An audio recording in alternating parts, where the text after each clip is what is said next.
మహాదేవుడును మన రక్షకుడునైన యేసు క్రీస్తు ప్రశస్తమైన నామంలో నా హృదయపూర్వక వందనాలు తెలియజేస్తూ ఉన్నాను. ప్రియులారా, మీరందరూ కూడా బాగున్నారు కదా? మేము అందిస్తున్నటువంటి కార్యక్రమాలు మీకు ఆశీర్వాదకరంగా ఉన్నాయని భావిస్తూ ఉన్నాను. సరే, మనం ప్రార్థన చేసుకుని దేవుని యొక్క వాక్యాన్ని విందాం. ప్రార్థన. తండ్రి, నీకే వందనాలు స్తుతులు చెల్లిస్తున్నాం నాయనా. ఈ యొక్క టీవీ కార్యక్రమం ద్వారా ఎందరైతే నీ మాటలు వింటూ ఉన్నారో వారికి బోధించగలిగిన ఆత్మ సంబంధమైన జ్ఞానమును నాకు మీరు దయచేయండి నాయనా. నీవే నీ బిడ్డలకు వినగల చెవిని, గ్రహించగలిగిన హృదయాన్ని మీరు దయచేయండి. ఆకలితో ఉన్న వ్యక్తి ఆసక్తితో ఆహారాన్ని స్వీకరించినట్లుగానే నీ మాటలు ప్రియముగా నాయన వారు ఎంచుకొని అవి మేలిమి బంగారు అంత నాయన శ్రేష్టమైన సంపదగా ఎంచుకొని వాటిని వారు హృదయంలో భద్రపరచుకోవడానికి నాయన ఈ విషయాలను సంపాదించుకోవడానికి ఆసక్తి చూపించినట్లు మీరు సహాయం చేయండి నాయన. ప్రతి మాట ద్వారా నీ బిడ్డలతో నీవు మాట్లాడి వారి ఆత్మీయమైనటువంటి జీవితాలను బలపరిచి స్థిరపరిచి నీ మెండైన దీవెనలతో నీవు నీ బిడ్డలను నింపమని యేసు నామంలో అడిగి వేడుకుంటున్నాం తండ్రి, ఆమేన్. సరే, మనం 2వ పేతురు పత్రిక 3వ అధ్యాయం 3-4 వచనాలు గనక మనం చదవగలిగితే, అంత్య దినములలో అపహాసకులు అపహసించుచూ వచ్చి తమ స్వకీయ దురాశల చొప్పున నడుచుకొనుచు ఆయన రాకడను గూర్చిన వాగ్దానం ఏమాయను అని కొందరు అపహాసకులు ప్రశ్నిస్తారు అని దేవుని వాక్యం సెలవిస్తుంది. ఆయన రాకడను గూర్చిన వాగ్దానం ఏమాయను. ఈ రోజున వాగ్దానము చేసిన దేవుడు ఎంత గొప్ప దేవుడు అంటే, ఆయన మార్పు లేనటువంటి దేవుడు. నిన్న నేడు నిరంతరము కూడా ఏకరీతిగా ఉన్నాడు. ఆయన మాట ఇచ్చి మాట ఏ మాత్రము కూడా తప్పడు అన్న సత్యం తెలుసుకోవాలి. రెండవదిగా, ఆయన ఓటమి ఎరుగనటువంటి దేవుడు. ఇది మనుషులకు అసాధ్యమే కానీ దేవునికి సమస్తము కూడా సాధ్యమే అని ఆయన సెలవిచ్చాడు. కనుక ఆయనకి అసాధ్యమైనదంటూ లేదు అని, మాట ఇస్తే ఆయన తప్పనిసరిగా నెరవేరుస్తాడు అన్న సత్యం మనమందరము కూడా గ్రహించాలి. అందుకని ఆయన అంటాడు, నేను ధర్మశాస్త్రమును కొట్టివేయవచ్చితనని మీరు తలంచవద్దు.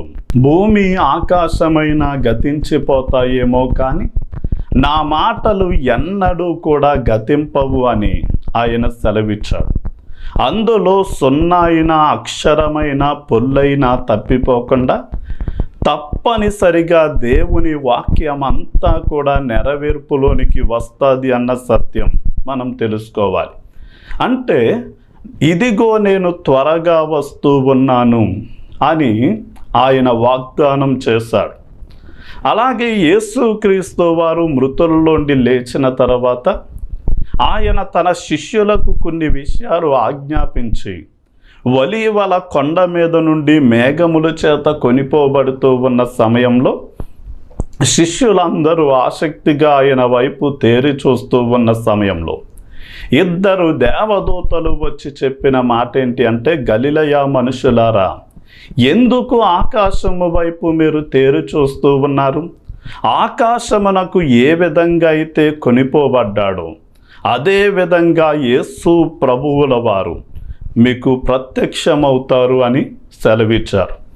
అలాగే యేసయ్య తన శిష్యులు చాలా కృంగిపోయి కలవరపడుతూ ఉన్న సమయంలో, మీరు ఏ మాత్రము కూడా కలవరపడవద్దు, నా తండ్రి ఇంట అనేక నివాసములు కలవు, లేకపోతే నేను చెప్పుదును. నేనున్న స్థలంలో మీరు ఉండేలాగా నేను స్థలము సిద్ధపరచవెలుచున్నాను. స్థలము సిద్ధపరిచిన తర్వాత నేనున్న స్థలంలో మీరు ఉండేలా నేను వచ్చి మిమ్మల్ని తీసుకెళ్తానని వాగ్దానం చేశాడు.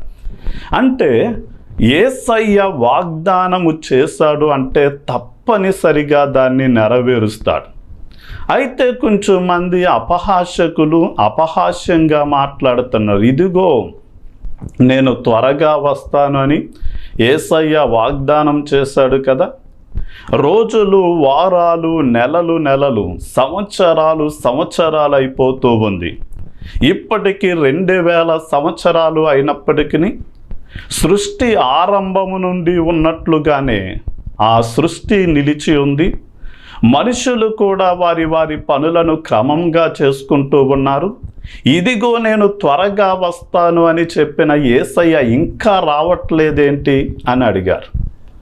మనం ఈ రోజున యేసు ప్రభువుల వారు ఎందుకు ఇంకా తన రాకడను ఆలస్యము చేస్తూ ఉన్నారు అంటే 2 పేతురు పత్రిక 3వ అధ్యాయం 19వ వచనాన్ని చదివినట్లయితే, కొందరు ఆలస్యమని ఎంచుకొనున్నట్లు ప్రభువు తన వాగ్దానమును గూర్చి ఆలస్యము చేయువాడు కాడు గాని ఎవడును నశింపవలెనని ఇచ్చయింపక అందరును మారు మనస్సు పొందవలెనని కోరుచు మీ ఎడల దీర్ఘశాంతము గలవాడయ్యున్నాడు. మీ ఎడల దీర్ఘశాంతము గలవాడయ్యున్నాడు. ఎందుకు? యేసు ప్రభువుల వారు దుగో త్వరగా వస్తానని చెప్పి ఇంకా రాకుండా తన రాకడను ఆలస్యము చేస్తూ దీర్ఘశాంతముతో ఎందుకు కనిపెడుతున్నాడు అంటే ఆయన ఎవ్వరూ నశించిపోకూడదు, అంతటా అందరూ రక్షింపబడాలి అనే ఉద్దేశంతో ఆయన దీర్ఘశాంతముతో తన రాకడను ఏం చేస్తున్నాడు అంటే ఆలస్యము చేస్తూ ఉన్నాడు. మనకి యెహెజ్కేలు గ్రంథం 18వ అధ్యాయం 23వ వచనాన్ని మనం చదివినట్లయితే, దుర్మార్గుడు తన దుర్మార్గతలో నశించిపోవడం ద్వారా నాకు సంతోషమా, అతడు తన ప్రవర్తనను దిద్దుకోవాలి అని నేను ఆశపడుతున్నాను అని దేవుడు సెలవిచ్చాడు. అంటే ఒక దుర్మార్గతలో ఉన్న వ్యక్తి ఆ దుర్మార్గతలో నశించిపోవడం దేవునికి సంతోషము కలిగించే విషయం కాదు అని గుర్తించాలి. మనం బైబిల్ గ్రంథంలో అనేక ఉపమానాల్లో ఒక ఉపమానం ఏంటి అంటే, ఒక వ్యక్తికి ద్రాక్ష తోటలో ఒక ఒలీవల చెట్టు అనేది ఉంది. అయితే అది ప్రతి సంవత్సరము కూడా ఫలిస్తుంది అని చెప్పి దాని ఫలముల కోసం ఆయన ఏం చేశాడు అంటే ఎదురు చూస్తూ ఉన్నాడు. అయితే ఎన్ని సంవత్సరాలు దాని దగ్గరకు వెళ్ళినా సరే అది ఫలించకపోయేసరికి నేను ఎంతకాలం దీనికోసం ఎదురు చూడాలి, ఇదిగో ఇది ఫలించని కారణము చేత ఈ నేల దీనికోసం పెట్టిన పెట్టుబడి ఎందుకు వ్యర్థం కావాలి, తోటమాలిని పిలిచన్నాడు, దీన్ని నరికి అగ్నిలో పారవేయండి అన్నాడు. కానీ ఈ రోజున మనం చాలా జాగ్రత్తగా ఆలోచన చేస్తే తోటమాలి యజమానిని వేడుకుంటూ, అయ్యా ఈ సంవత్సరం కూడా ఉండనివ్వండి, ఈ యొక్క చెట్టు చుట్టూ నేను త్రవ్వి నీరు పెట్టి ఎరువులు వేసి చూస్తాను, ఈ సంవత్సరం ఫలించిందా సరే, ఒకవేళ ఫలించకపోతే అప్పుడే దానిని తీసి పారేద్దాము అని ఆ చెట్టు నిమిత్తం అతడు వేడుకొన్నాడు. ఈ రోజున ఎంతకాలం మనము ఉన్నా సరే మనం బ్రతుకును మార్చుకోకపోతే తండ్రికి మన మీద ఆగ్రహము వచ్చి, ఎంతకాలం ఇతని కోసం నేను చూడాలి, ఇతడు మానక పాపములోనే కొనసాగుతున్నాడు, ఇతనిని తీసివేయాలి అని చెప్పి తన ఖడ్గానికి పదును పెట్టిన సమయంలో ఆ తండ్రి సింహాసనం ఎదుట వధింపబడిన గొర్రెపిల్లగా ఉన్న యేసయ్య రక్తంలోండి ఒక స్వరము వినపడుతుంది, తండ్రి ఆ వ్యక్తి కోసం నేను ప్రాణాన్ని పెట్టాను కదా, ఒకవేళ అతనిని చంపితే లేక అతన్ని మీద నీ ఉగ్రత చూపిస్తే గనక అతడు నాశనానికి వెళ్ళిపోతాడు, ఇంకా తన బ్రతుకును మార్చుకుంటాడేమో, అవకాశం ఇవ్వి తండ్రి అని చెప్పి యేసయ్య రక్తము నీ కోసం, నా పాపముల కోసం విజ్ఞాపన చేసిన కారణము చేతే తండ్రి తన ఉగ్రతతో మనల్ని నాశనం చేయకుండా మనం ఇంకనూ సజీవులుగా ఉన్నాం. అంటే యేసుక్రీస్తు వారి యొక్క దీర్ఘశాంతాన్ని మనము చాతకానితనంగా తీసుకోకూడదు. ఎందుకు అంటే దేవుని యొక్క సహనం, యేసుక్రీస్తు వారి యొక్క దీర్ఘశాంతం మన బ్రతుకులను మార్చుకోవడానికి అవకాశాన్ని, ప్రేరేపణను కలిగిస్తుంది అని గుర్తించి మన బ్రతుకును మనము మార్చుకునేటటువంటి వారిగా ఉండాలి అని నేను గుర్తు చేస్తున్నా. అందుకనే ఎవ్వరూ నశింపవలెనని ఇచ్చయింపక అందరూ అంతటను రక్షింపబడాలి అని ఆయన తన రాకడను గురించి ఏం చేస్తున్నాడు అంటే ఆలస్యము చేస్తూ ఉన్నాడు. మనం 1 పేతురు పత్రిక 3వ అధ్యాయం 20వ వచనాన్ని చదవగలిగితే, నోవాహు దినములలో దేవుడు ఆ తరము ప్రజలందరినీ కూడా ఆయన నాశనం చెయ్యాలి అని నిశ్చయించాడు. ఎందుకు నిశ్చయించాడు అంటే ఆ తరం అంతా కూడా చెడిపోయి వారు దేవుని యొక్క ఉగ్రతకు అర్హులుగా మార్చబడిన సమయంలో దేవుని దృష్టికి నోవాహు మాత్రమే నీతిమంతుడిగా కనబడ్డాడు. కనుక దేవుడు నోవాహుతో అన్నాడు, నోవాహు, నీవు నీ కుటుంబం ఈ యొక్క ఉగ్రత నుండి తప్పించబడాలి అంటే ఆ జలప్రళయం నుండి తప్పింపబడినట్లు ఒక ఓడను నీవు సిద్ధం చేసుకో అన్నాడు.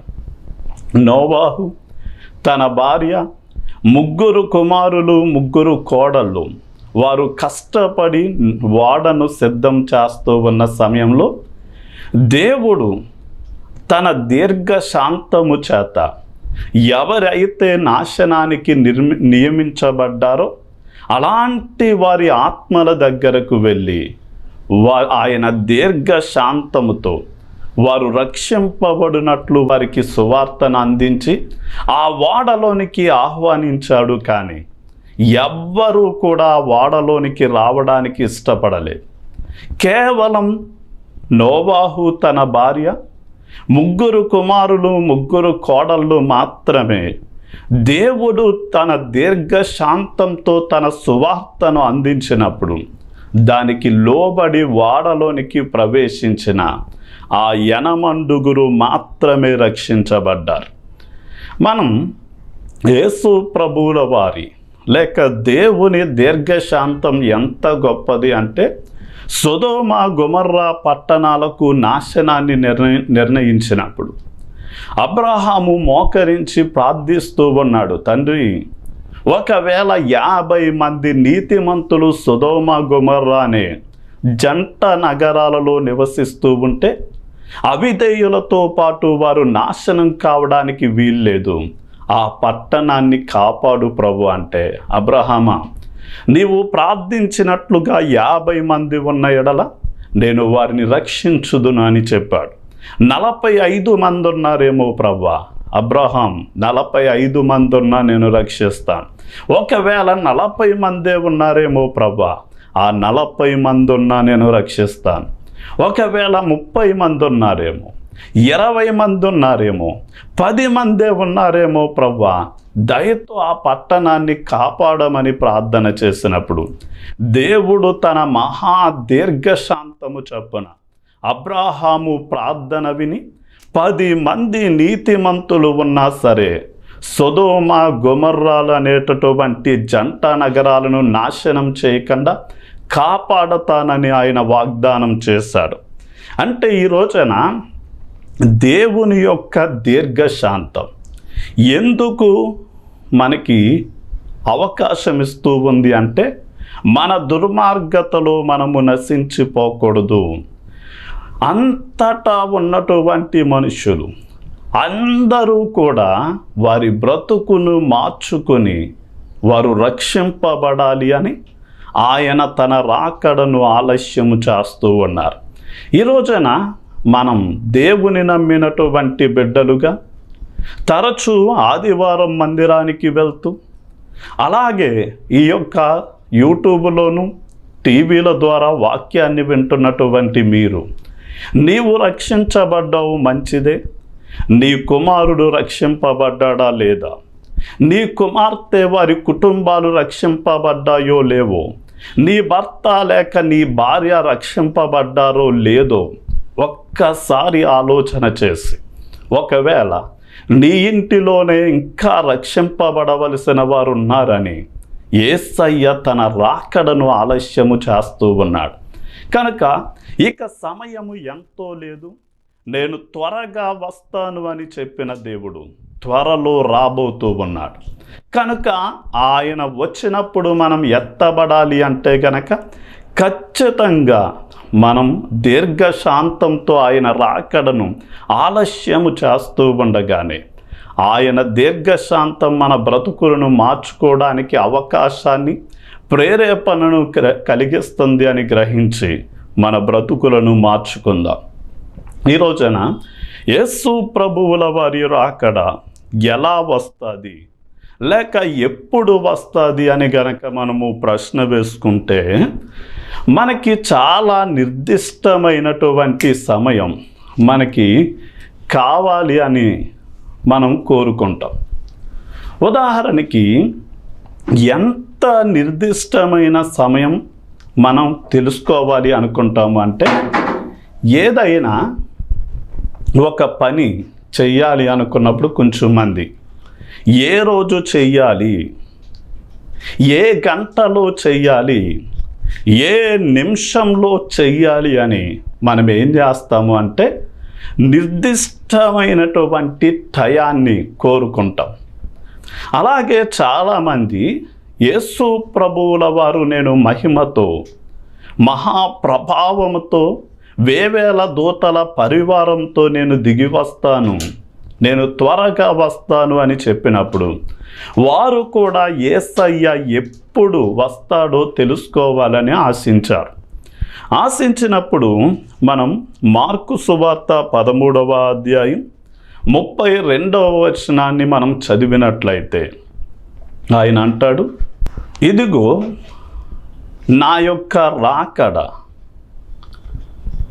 మనుష్య కుమారుడనైనటువంటి నాకు గాని, లేక పరలోకమందున్నటువంటి దేవదూతలకు గాని, భూలోకంలో ఉన్న మనుష్యులు ఎవ్వరికి ఆ దినము, ఆ ఘడియ ఎవ్వరికీ తెలియదు అని చెప్పాడు.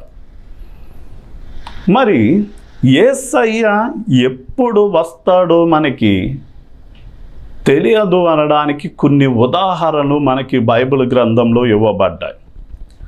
మన జీవితంలో కొన్ని విషయాలు తెలిస్తే గనక యేసయ్య ఎప్పుడు వస్తాడో మనం ఖచ్చితంగా ఏం చేయగలము అంటే గ్రహించగలం.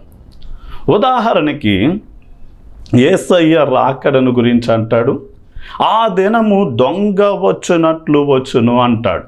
అంటే దొంగ ఎప్పుడు మీ ఇంటికి వస్తాడో మీకు తెలుసా? ఒకవేళ మీకు తెలిస్తే గనక మీకు యేసయ్య రాకడ ఎప్పుడు వస్తుందో మీరు తెలుసుకోగలుగుతారు. మనం రెప్పపాటున ఆయన వస్తాడు అని వాక్యం సెలవిస్తుంది. 1 కొరింథీ పత్రిక 15:51. అంటే రెప్ప ఎప్పుడు క్రిందకి పడి లేస్తాదో మీకు ఆ గడియ, ఆ నిమిషం, సెకండు మీకు తెలిస్తే గనక యేసయ్య రాకడ ఎప్పుడు వస్తుందో మీరు తెలుసుకోగలుగుతారు. అలాగే ఉరుములు వచ్చి మెరుపు తూర్పున పుట్టి పడమర వరకు ప్రకాశించినట్లుగానే ఒక్క క్షణంలో అకస్మాత్తుగా యేసయ్య రాకడ వస్తుంది. అలాగే గర్భిణీ స్త్రీలకు ప్రసవ నొప్పులు ఎప్పుడు ప్రారంభమవుతాయో మీకు తెలిస్తే గనక యేసయ్య రాకడ ఎప్పుడు వస్తుందో మీరు గ్రహించగలుగుతారు. అంటే ఎప్పుడు దొంగ వస్తాడో తెలియనట్లుగానే, ఎప్పుడు రెప్ప ఎప్పుడు పడతాదో మనకి తెలియనట్లుగానే, అలాగే ప్రసవించే స్త్రీకి నొప్పులు ఎప్పుడు ప్రారంభమవుతాయో మనకి తెలియనట్లుగానే తూర్పును పుట్టిన మెరుపు పడమర వరకు ప్రకాశించడం ఒక్క క్షణంలో జరిగినట్లుగానే యేసయ్య రాకడ నీవు నేను ఊహించని గడియలలో అకస్మాత్తుగా ఆయన ప్రత్యక్షమవుతాడు అన్న సత్యం తెలుసుకోవాలి. ఇప్పుడు యేసయ్య ప్రత్యక్షమైనప్పుడు ఎలాంటి పరిస్థితులు ఉంటాయి అంటే 2వ పేతురు పత్రిక 3వ అధ్యాయం 10 నుండి 12 వచనాల్లో ఆకాశము మహాధ్వనితో గతించిపోతుంది, పంచభూతములు మిక్కటమైన వేండ్రముతో కరిగిపోతాయి, అలాగే భూమి దాని మీద ఉన్న కృత్యములు కాలిపోతాయి. అంటే యేసయ్య ఎందుకు వస్తున్నాడు అంటే ఈ ప్రతి వానికి వాని క్రియల చొప్పున ప్రతిఫలం ఇవ్వడానికి. ఈ రోజున నీవు సంపాదించిన కోట్ల రూపాయలు ఆస్తి, నీవు సంపాదించిన వెండి బంగళాలు, వస్తు వాహనాలు ఏది నీ కూడా రాదు. కానీ నీవు దేవుని నమ్మిన వ్యక్తివైతే ఆయన మధ్యాకాశానికి వచ్చినప్పుడు నీతో కూడా వచ్చేవి ఏంటి అంటే నీవు దేవుని కోసం చేసిన నీ క్రియలే నీ వెనకాల నీతో పాటు నీవు తీసుకెళ్తావు. నీవు చేసిన పనులు దేవుని వాక్యానికి తగినట్లుగా ఉంటే గనక అవి అగ్నిలో వేయబడినప్పుడు ఆ బంగారము లాంటి క్రియలు మరింతగా మెరుస్తూ అవి బయటికి బంగారంలాగే వస్తాయి. అలాంటి వారు చేసిన క్రియలకు మంచి ప్రతిఫలం పొందుకొని, బలా నమ్మకమైన మంచి దాసుడా, నేను 2 నాణాలు ఇస్తే దాన్ని 4 చేసావు, 4 పట్టణాల మీద నీవు అధికారివై ఉండు. బలా నమ్మకమైన మంచి దాసుడా, నేను 5 నాణాలు ఇస్తే దాన్ని 10 నాణాలు చేసావు, 10 పట్టణాల మీద నీవు నాయకుడు అయ్యుండు, నాతో కలిసి సంతోషించు అని ఆయన తనతో పాటు మనం విందులో ఉండి సంతోషించేలా ఆహ్వానిస్తాడు. కానీ ఎవరైతే ఎత్తబడలేదో వారి మీదకి దేవుని ఉగ్రత దిగి రాబోతూ ఉంది. ఆ ఉగ్రతలో అంటే సడన్గా వచ్చి జలప్రలయం వారిని నాశనం చేసినట్లుగా నోవాహు తరాన్ని ఆకాశము నుండి అగ్ని గంధకాలు కురిసి సొదొమ గొమొర్రా పట్టణాలను నాశనం చేసినట్లుగా దేవుని యొక్క ఉగ్రత దిగి వచ్చేటటువంటి సమయమే ప్రభువుల వారి యొక్క రాకై ఉన్నది. కనుక యేసు ప్రభువుల వారి యొక్క రాకడలో మనం ఉగ్రతకి గురి కాకూడదు అంటే ఆయన్ని నమ్మిన బిడ్డలు ఎలా జీవించాలి అంటే 2వ పేతురు పత్రిక 3వ అధ్యాయం 12వ వచనం ప్రకారం ఆయన రాకడను ఆసక్తితో మనం అపేక్షించాలి. మనం బైబిల్ మిషన్ సంఘాలు తోటి విశ్వాసులు వారికి ఎదురుపడినప్పుడు వారు చెప్పే మాట ఏంటి అంటే మరణాత అని చెప్తారు. అది నేను తప్పుగా మాట్లాడట్లేదు, కానీ మరణాత అనగా అర్థం ఏంటి అంటే ప్రభువు వచ్చుచున్నాడు, ప్రభువు వచ్చి ఉన్నాడు, ప్రభువా త్వరగా రమ్ము అని అర్థం. అంటే మనం ఎప్పుడు ప్రభువా త్వరగా రమ్ము అని ఆహ్వానించాలి అంటే మనం ఆసక్తితో మనం సిద్ధపడి మనం ఆయన్ని ఆహ్వానించాలి. మరణాత, ప్రభువా త్వరగా దిగిరమ్ము అని. ఆయన రాకడ కోసం సిద్ధపడినటువంటి కన్యకల వలె మనం ఏం చేయాలి అంటే కనిపెట్టుకుని ఉండాలి. మనం ఆయన రాకడ వస్తుంది గనక నీతి ప్రవర్తన కలిగిన వారిగా ఉండాలి. అంటే వివాహం కాబోయేటటువంటి అమ్మాయి మరో పురుషునితో అక్రమమైనటువంటి సంబంధంలో ఉంటే ఆ వరుడు ఆమెను వివాహం చేసుకోవడానికి అతడు ఇష్టపడనట్లుగానే మనము కూడా సృష్టికర్త అయినటువంటి దేవుణ్ణి, తన స్వరక్తమిచ్చి మనల్ని కొనుక్కున్నటువంటి దేవుణ్ణి వదిలిపెట్టి దేవుడు కాని వాటిని లేక మనకి నచ్చినట్లుగా తోచినట్లుగా వ్యసనాలలోనూ వ్యభిచారంలోనూ మనం కాలయాపన చేస్తే వరుడైన యేసు వధువుగా మనల్ని అంగీకరించడు అన్న సత్యం తెలుసుకోవాలి. ఆయన పరిశుద్ధుడై ఉన్నట్లు మనము పరిశుద్ధులుగా ఉండాలి. ఆయన నీతిమంతుడై ఉన్నట్లు మనము నీతిమంతులుగా ఉండాలి. ఆయన యథార్థవంతుడుగా ఉన్నట్లు మనము యథార్థంగానే ఉండాలి. ప్రార్థన చేసుకుందాం. తండ్రి, నీకే వందనాలు, స్తుతులు చెల్లిస్తున్నాం నాయనా. ఎంతమంది అయితే ఆసక్తితో నీ రాకడను అపేక్షిస్తూ ఉన్నారు నాయన, నీ రాకడ ఎందుకు ఆలస్యమవుతుంది అంటే మేమింకా నాయన రక్షణలో నాయన రక్షింపబడలేదు అని, లేక మేము రక్షింపబడిన మా ఇంటి వారు, రక్త సంబంధులు, బంధువులు, మిత్రులు ఇంకా రక్షింపబడలేదు అని, వారు నాశనము కావడం నీకు ఇష్టము లేకే నీ రాకడను ఆలస్యము చేస్తున్నావు గనక ఎంతమంది అయితే ఈ వాక్యాన్ని వింటూ కూడా వ్యసనాలలో ఉన్నారు, పాపములో ఉన్నారు నాయన, వారిని మీరు దర్శించండి నాయన. వారి బ్రతుకును మార్చి నీతో అంటుకట్టబడి నీ సహవాసంలో కొనసాగుతూ ప్రతి విధమైన చెడును నాయన వారు వదిలిపెట్టి రక్షింపబడినట్లు మీరు సహాయం చేయమని యేసు నామంలో అడిగి వేడుకుంటున్నాం తండ్రి, ఆమేన్. దేవుని పనిని మీరు చేయండి, దేవుడు మీ పనిని చేస్తారు. దేవుని మందిరాన్ని మీరు కట్టండి, దేవుడు మీ ఇంటిని కడతాడు. దేవుని సేవలో ఉన్న అవసరాలను మీరు తీర్చండి, దేవుడు మీ అవసరాలను తీరుస్తాడు. వాయిస్ ఆఫ్ జీసస్ సేవ్స్ అనే ఈ భారభరితమైన టీవీ పరిచర్య యేసుక్రీస్తు వారి రాకడ వరకు కొనసాగునట్లు మీ వంతుగా స్పాన్సర్ చేయవలసిందిగా కోరుతూ ఉన్నా. నెలకి 2,000 రూపాయలు, 3 నెలలకి 6,000 రూపాయలు, 6 నెలలకి 12,000 రూపాయలు ఖర్చు అవుతుంది. దేవుడు మిమ్మల్ని ప్రేరేపిస్తే మీరు మా పరిచర్యకు సపోర్ట్ చేయవలసిందిగా కోరుతూ ఉన్నాం. అత్తిలలో ప్రేయర్ రూమ్ నిర్మాణం చేయాలని ఆశిస్తూ ఉన్నాం. దీనికి దాదాపుగా 50,000 రూపాయలు ఖర్చు అవుతుంది కనుక దేవుడు మిమ్మల్ని ప్రేరేపిస్తే గనక ఈ ప్రేయర్ రూమ్ నిర్మాణం కోసం మీరు సహకరిస్తే మీ కుటుంబం, మీరు చేసే ఉద్యోగం, వ్యాపారం అన్ని ప్రయత్నాల్లో మీకు జయం కలగాలని ప్రార్థిస్తాం. రైలింగ్లో ప్రస్తుతం ఉన్న చిన్న మందిరం వచ్చిన విశ్వాసులకు సరిపోవటం లేదు. ఒక పెద్ద స్థలాన్ని తీసుకోవాలని ఆశపడుతూ ఉన్నాం. అయితే గజం 5,000 రూపాయల రేట్లో ఉంది. మీ వంతుగా దేవుడు మిమ్మల్ని ప్రేరేపిస్తే కొన్ని గజాల స్థలానికి మీరు స్పాన్సర్ చేయవలసిందిగా కోరుతూ ఉన్నాం.